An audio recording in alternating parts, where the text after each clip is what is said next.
এদেশের শতকরা ৯২ জন মুসলমান বসবাস করে।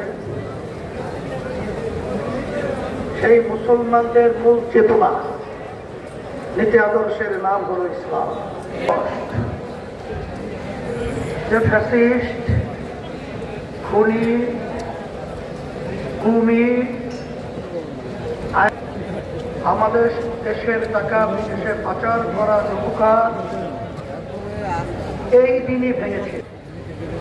এই ১ বছর পরে আজকে আমরা এখনো সেই মায়ের কান্না, বুক ফাটা চিৎকার, সেই শব্দগুলো এখনো আমাদের কানের ভিতরে ভাসছে। মা চিৎকার মেরে বলছিল, আজকে কয়েকদিন পর্যন্ত আমার সন্তান আমাকে মা বলে ডাক দেয় না। আমি ধিক্কার জানাই, আমি ঘৃণা করি সেই লুবিদেরকে, যারা এই সব ইতিহাস ভুলে, যারা ক্ষমতায় যাওয়ার জন্য, আজকে দেশকে শান্তি করার জন্য যারা চাঁদাবাজে লিপ্ত হয়েছে, টেন্ডারবাজে লিপ্ত হয়েছে, জায়গা দখলে লিপ্ত হয়েছে, ওদেরকে আমরা ভিক্ষা জানাই, ঘৃণা জানাই। বাংলার জমিন থেকে এই চাঁদাবাজদেরকে উৎখাত করতেই হবে।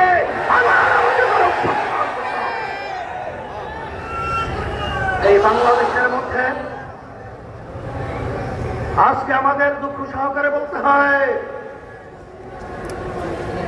যারা নাকি চাঁদাবাজি করছেন, যারা আজকে এখনো বিদেশের সেই ইচ্ছা পূরণ করার জন্য যারা আজকে সুন্দর সুন্দর পুলিয়া ওড়াচ্ছেন, আমি সেই বাংলাদেশের ঘৃণিত শত্রুদেরকে বলবো, সেই জুলাই, সেই ৫ই আগস্ট আবার আজকে আমরা স্মরণ করছি। হাজার হাজার মায়ের কোল খালি হয়েছে, হাজার হাজার আমাদের বাংলাদেশের মেধাবী মেধাবী ভবিষ্যৎ প্রজন্ম সন্তানগুলোকে যে উদ্দেশ্যে তাদের জীবন বিসর্জন করতে হয়েছে, আবার সেই চিত্র আমরা আবার বাংলাদেশে দেখব।